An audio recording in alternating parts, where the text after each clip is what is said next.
Inner Chaos by Grevin Chapter 10 Breakthrough. The ponies all stood there in dead silence as the words left Grevin's mouth, the shock of it heavy in the air.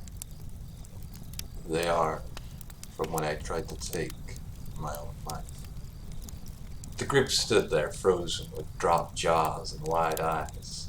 They all silently sat down, even Rainbow Dash, who made no sound as she floated to the ground. Grevin sat there quietly for several moments, lightly tapping his fingers together, his eyes lost in thought. After about 4 minutes, he looked up at them once more. I don't suppose you would let it drop at that, would you? Applejack's face turned into a scowl as she narrowed her eyes. You say something like that and you expect us to just let it go? Rainbow joined her friend. No bucking way, we're just letting it drop. Pinkie Pie's hair was totally straight, and her bright blue eyes seemed to become dulled with sadness. Why would you do such a thing? To do that, you'd have to be so sad. She sniffed as a small tear fell and slid from her eye to her cheek. Grevin sighed as he once again brought his hand to the bridge of his nose, his eyes closing as he tried to find the right words to calm the clearly angered girls. All right, listen. I'll tell you why I did what I did and what led me to it, but you have to calm down. Twilight nodded as she sat down before him. Soon joined by the others, her own eyes narrowed, a frown still plastered to her face. Fair enough. Go ahead, Grevin. He nodded, taking a slow breath before letting his eyes meet all of the main six. The look of pain and worry on their faces made him feel ashamed for what he had done in the past. Well, it starts when I was orphaned at a young age. In Bastion, orphans are fairly common, mostly ignored. Many times they'll grow up and join a form of military service, either for a local kingdom or as a mercenary. The people pay no attention to the orphans, though even some adopt them. It wasn't the case for me due to my appearance. He raised a finger and pointed to his eyes, and a cynical smirk on his face. These beautiful peoples actually helped make my life hell for a time. Imagine the look on the faces of townsfolk when a little child with red eyes and dark skin comes up wearing tattered rags asking for food or money. Combine that with my other talents, my strength, speed, and magic, and more often than not, they thought I was some kind of demonic entity they had to trick them and kill them, when all I wanted was some food. He paused, hearing a small huff come from the lips of Rarity. That's terrible. How could they ignore the needs of a child? Even if you looked different, you were still only a child. He nodded. I agree, but sadly that's how I grew up. Often I would be forced to eat rotten food that was thrown at me just to stay alive. I was also lucky to be able to heal quickly, because I would often receive beatings in alleyways. Needless to say, I wasn't exactly the most confident, not trusting a person around as I grew. I managed to survive many years through terrible summers and horrid winters, long nights sleeping in alleys and everything in between. Finally, I survived long enough to try and enlist for military service, which meant clean clothes, a warm bed, food on a regular basis, and a purpose for me to focus on. Applejack tilted her head. Wait a minute. A purpose? I don't follow what you mean. Grevin smiled a bit. Well, it's kind of like a reason to keep living, keep pressing on through all odds. Twilight grinned as it hit her. Girls, it's like our cutie marks. We all find our special talents which allow us to find our calling in life. Like how mine is for magic and Pinkie. Yours is for finding laughter in all things and having fun. Grevin nodded. Yes, I suppose that would be an accurate way of describing it. I was turned down for traditional service in the kingdom, so I tried to enlist through one of the mercenary guilds, and as it turns out, I passed their tests on my abilities alone. I received training and found myself surpassing several of my peers rather quickly, and was beginning to take pride in what I could do. I would go on strike missions to eliminate bandit camps, assassinate certain lords, collect bounties of escaped prisoners, kill for money, even fight in covert sieges of keeps and political power struggles. I never realized just how terrible the things I was doing were until a good while later. He paused, taking a moment to look at the ponies, hoping none would question him about what he did. All right, well, things began to go south when I met a woman. You have to understand, I had never had that kind of attention, so needless to say, she wrapped me around her fingers within days. Turns out she used my inexperience and shy nature with females to her advantage. She had me doing all sorts of favors for her, which eventually grew into larger favors, some of which were a bit dark. But I never worried about it. I just continued to do as she wished because I thought she loved me. Till things came to a head. Riverdale scoffed. You let yourself get pushed around by some girl you had a crush on? Grevin let out a small growl from his throat as he grit his teeth. Believe me, if I knew then what I know now. Rainbow took a small step back while placing a hoof behind her head. Sorry. He nodded with a slight sigh. Anyways, one night she asked me to meet her out in a field far from the walls of the village we were staying. I thought that perhaps I had the opportunity to tell her my true feelings, but I was terribly wrong. It turned out that while I was doing these favors for her, she was actually checking my abilities from afar to confirm a suspicion that she had about me. She had figured out my heritage, which I hadn't even realized at the time. I had contacted a sinister group that wanted me for my blood. They attacked me, and I learned that all my feelings were for nothing. I ended up killing most of the assailants, but the girl I loved and her lover, the one who wanted me dead, got away, and I was left with a broken heart. I was so disheartened that I found I couldn't even bring myself back to the place I called home, and took what I had on me and began to wander from city to city, trying to find a new purpose in life. His eyes darkened a bit as he looked down at the fire, his voice growing soft. After about 6 months of wandering, I ended up getting pretty low. Too low. I had a broken heart, no purpose in life, no higher calling, no family, no friends. It was like being an orphan all over again.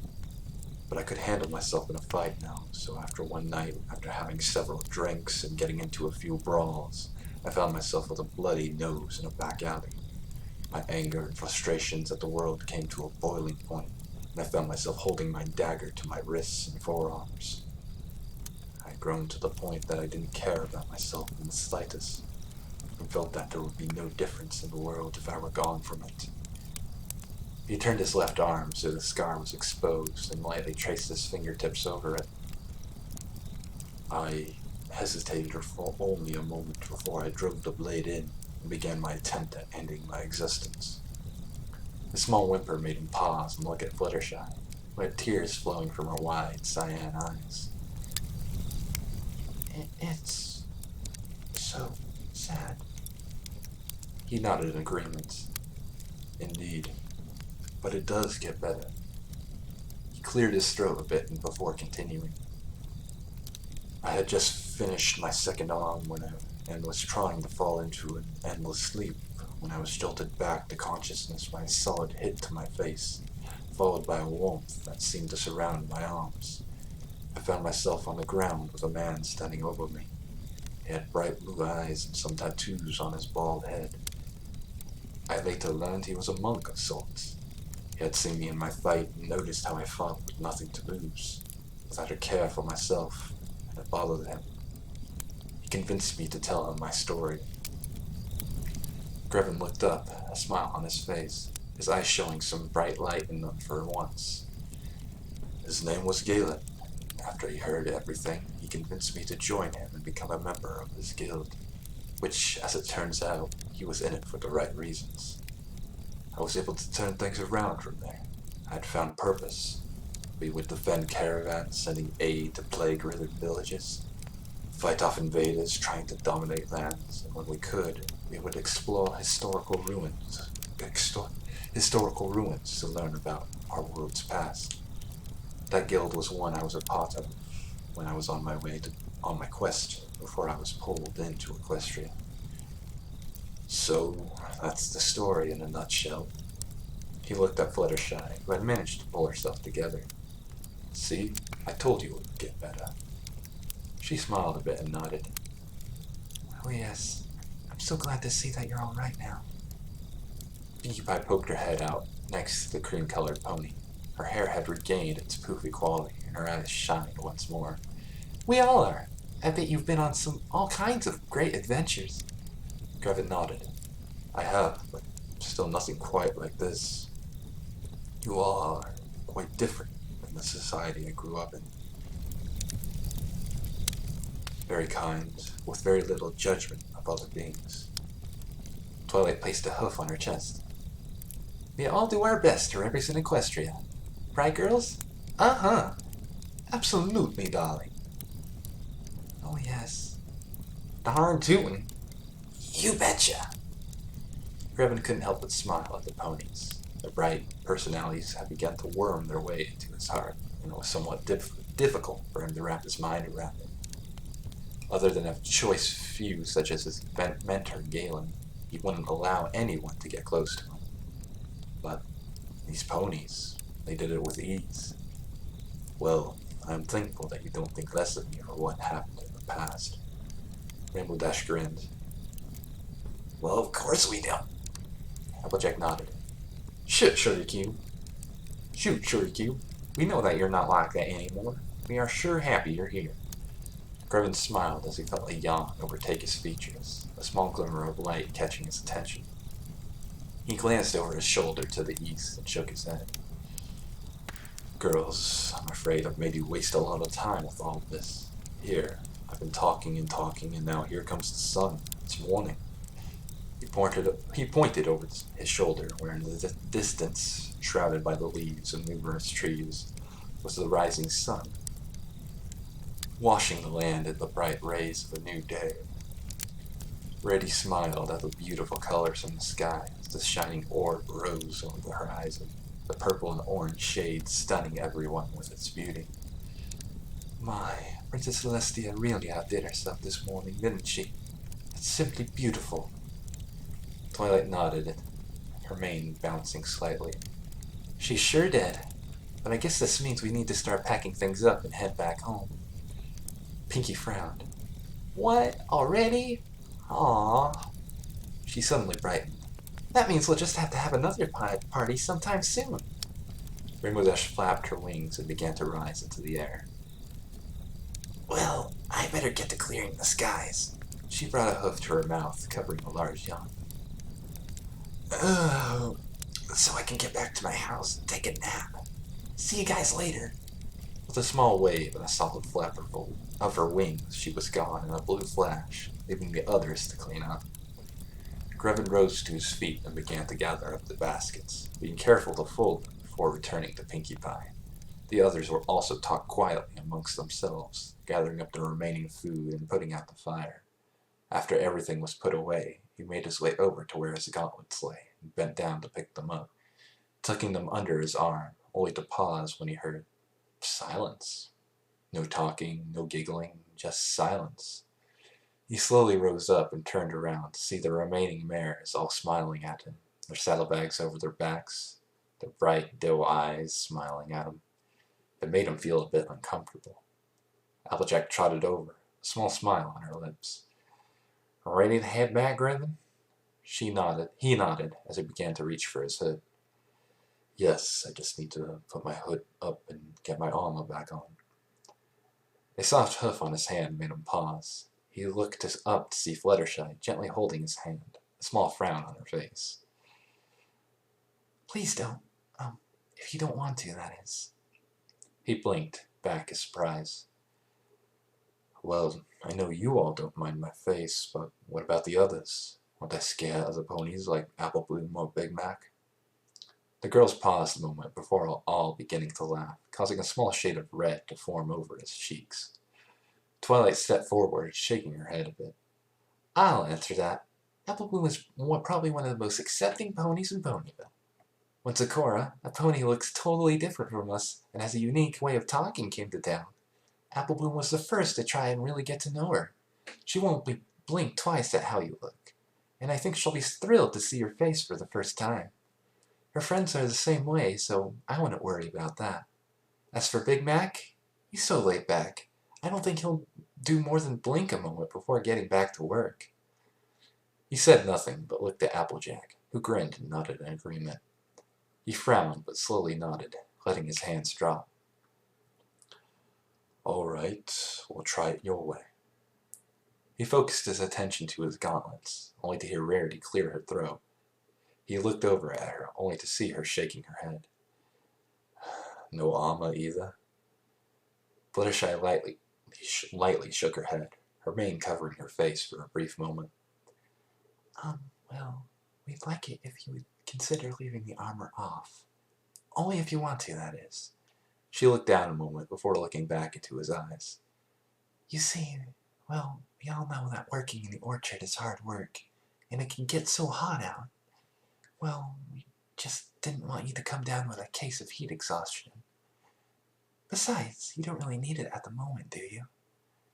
He paused for a brief moment before slowly sliding the gauntlets back onto his arms and began to fasten them down.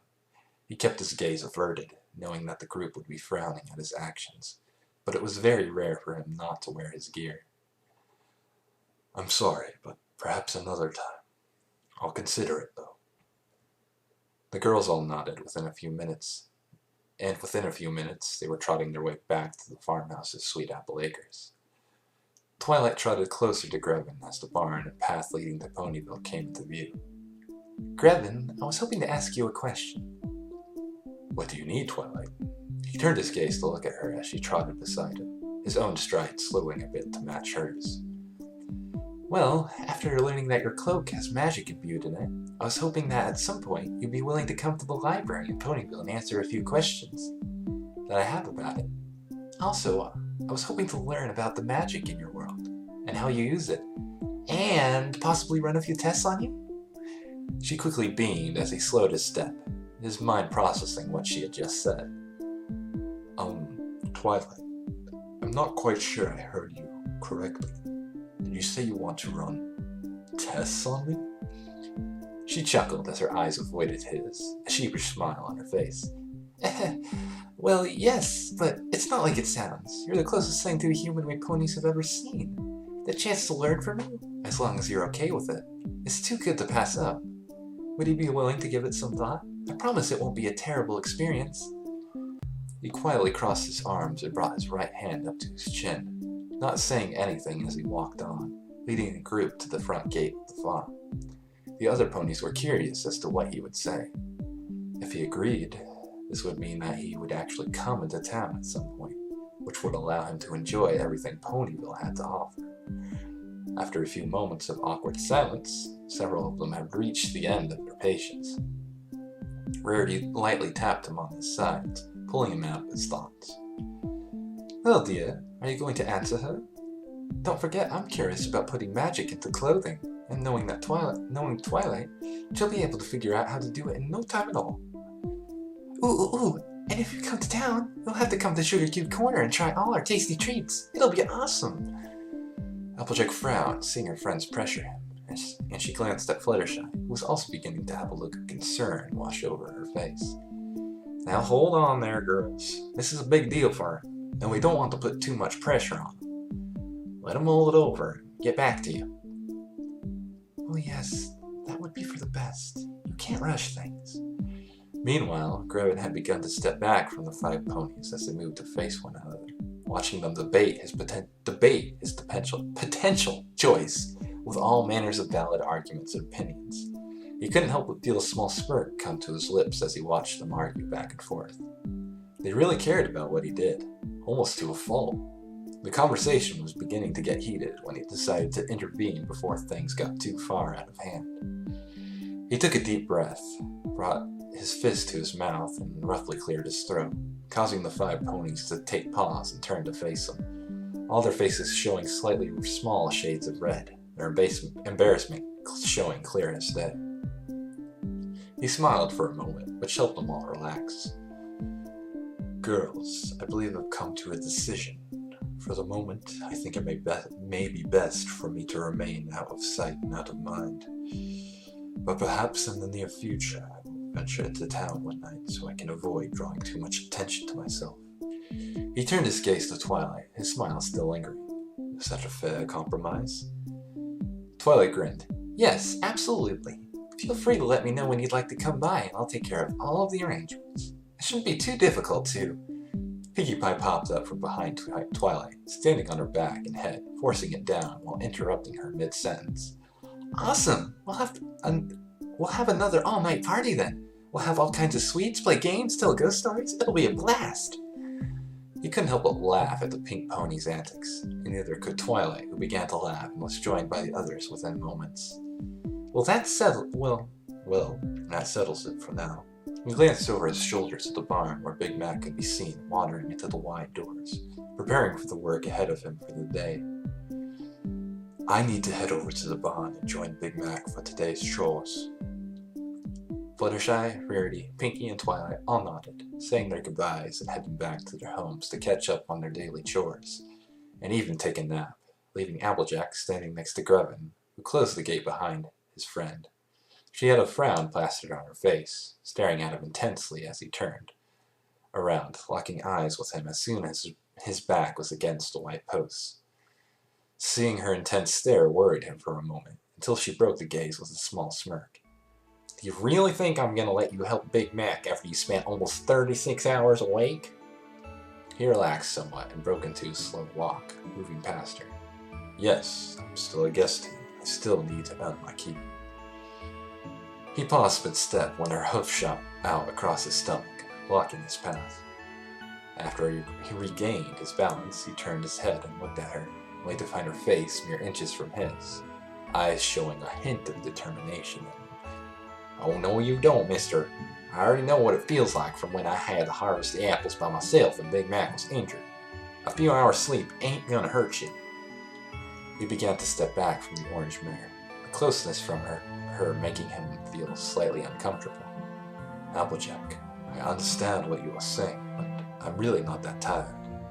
I'll be fine, and besides, it's hardly fair to expect him to work in the orchard all by himself. He attempted to sidestep, only to have her step into his path while shaking her head. Nothing doing. He'll be fine. Don't forget, he did this before you came along. She wasn't going to budge. He frowned, trying to sidestep again, only to be blocked once more. Applejack, please. I'm more than capable of handling a few hours of being awake. She shook her head. Nope. Now, am I gonna have to make you go up to that loft and get some rest? He paused and slowly shook his head. I don't think you could. She stepped closer, narrowing her eyes. You want to try me? He sighed and shook his head. Fine. I'll rest up for a couple of hours, but then I'm back out and helping out. Fair? She smirked and nodded, holding out a hoof. Only if you shake on it. He reached out and took her hoof in a firm hold and gave it a shake. He couldn't help but let the thought of leaving his armor off enter into the back of his mind as he stepped around Applejack and made his way to the barn. It was something to consider. After all, what would he need it here in a place without violence? Meanwhile, as the two friends went their separate ways to get some shut-eye, a little red-haired filly was watching them with wide eyes and a curious look. Her young mind was filled with all sorts of questions, the first and most prominent one being, is that what Grevin looks like without his hood?